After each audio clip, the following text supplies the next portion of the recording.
হাতের কাছে যদি একটা ডিম আর একটা ম্যাগি মশলা থাকে তাহলেই বানিয়ে নিতে পারবেন একদম দোকানের মতো পারফেক্ট মোগলাই। চলুন রেসিপিটা দেখি। ভালো করে পেঁয়াজটা কুচি করে নিতে হবে, সাথে কাঁচামরিচ, ম্যাগি মশলা, যদি আপনারা আরও ঝাল খেতে চান তাহলে একটু গুঁড়া মশলা দিয়ে সেটাকে সুন্দর মতো মাখিয়ে নিতে হবে। আর এদিকে আপনার আটার ডোটা খুব শক্ত করে একটু মেখে নিতে হবে, তবুও ঠান্ডা পানি দিয়ে।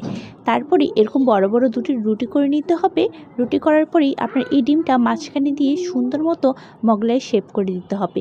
এটা আপনি যখন মোগলাই শেপ করবেন তখন অবশ্যই একদমই ছুটবে না, কারণ যেহেতু ডিম দেওয়া এটা আটকে যাবে। তারপরে এই পাশে আমি কড়াতে দিয়ে দিয়েছি গরম তেল, সেটা একটু গরম করতে ঠান্ডা তেলই দিয়েছি গরম করতে।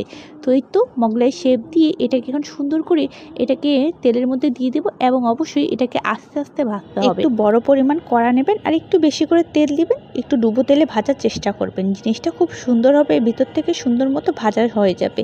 আর এটাকে অবশ্যই একটু আস্তে আস্তে ভাজবেন। ওটা ভাজতে থাক, এই পাশে আমি আরেকটা তৈরি করে নিচ্ছি।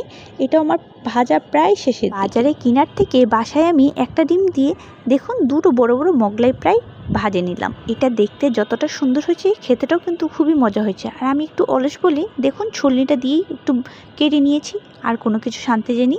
এই তো আমার পুরোপুরি ভাজা শেষ। আর এবার দেখবো খেতে কেমন হয়েছে। ও মাই গড, সেই মজা।